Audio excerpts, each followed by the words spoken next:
Let me give you another. It just strikes me. Let me give you a quick example about the maritime law, the law of water, the law of the sea.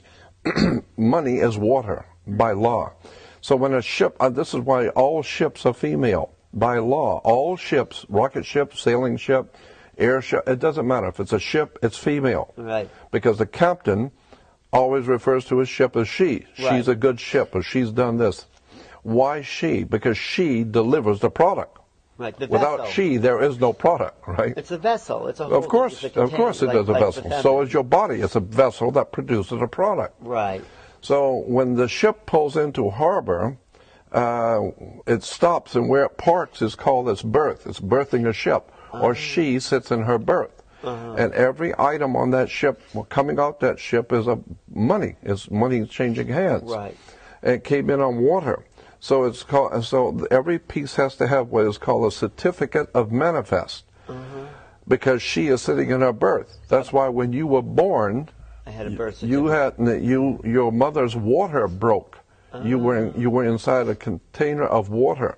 Her water broke, and you came out, and therefore you have to have a birth certificate. Wow. And it's got to be signed by the dock, because that's where the ship is sitting. The dock is where the ship sits. It's funny. So once you begin to see how the words and terms are all based on maritime admiralty, the law of water, the cash flow, the liquid asset. But is that just in English, the dock, the water? Yeah, of course. But of course, it goes all the way back to the English or British domination of the seas. Oh. And so when the British began to dominate the seas, the Knights Templar Masonic Order of the Knights Templars, who have been in the middle of Asia, came back into Western, Eastern Europe, brought all of these concepts, and it was developed into a commercial system of words and terms and symbols which are used in courts and government and corporations. You know, your body as a corporation. No, that's a whole story. We could talk for hours on this, but your body is a corporation. Of cells, you mean? No. It's called, and by law, your body, your physical body is a corporation. And so when you die, you're a corpse. Because when you're living, you're a corporation. You are a business. And hanging out with that person is bad business. Right. Or who I hang out with is none of your business. Right. Because your body is a business. Wow. And so you say, well, you know, what you're doing with her or him is bad business. Right. But, of course, if you're getting married and she's very wealthy, you say she's of good stock. Right? Words and terms are based on maritime admiralty, the law of water. And so that's why when you go into a court, you have a fence and a gate. The people sit out here and the judge sits inside. The gate is called a floodgate. When you go through the canal, you have a floodgate. Right. So when you're sitting out here, you're in the law of the land. The judge has no control or no jurisdiction over the people sitting out here. No jurisdiction whatsoever. Right, because they're outside the gate. That's outside the gate. Right. That's on land. Right. But when you walk past that gate, now you're in hot water.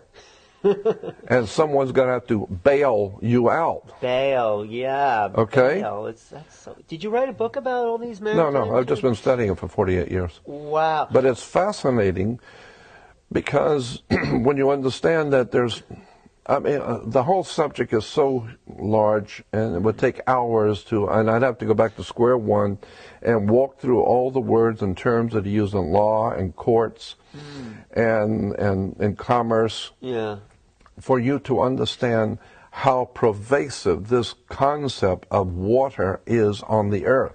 Wow. The law of water, maritime admiralty, it's an extraordinary story about how governments rule the world. And unless you understand this, you're never going to figure out what's going on. Look at it. When you walk into a courtroom and they call your name, you get up and you put your hand on the gate and you open the gate. The moment you put your hand on the gate, by international law, you of your own volition have opened yourself up to maritime admiralty law, because you were on the law of the land. As long as you don't touch that gate and go through it, you haven't opened the floodgate. Now, once you open the floodgate, there's a piece of wood on top of that gate, and it's called the bar, and you're not licensed to pass the bar.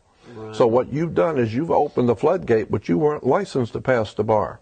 So what does that mean? So that means that you are dead. You are now dead. Once you touch that, you are dead. Because you're no longer in control of That's right. You are dead. Well, you're considered to be a dead man. That's why the attorney has to speak for you.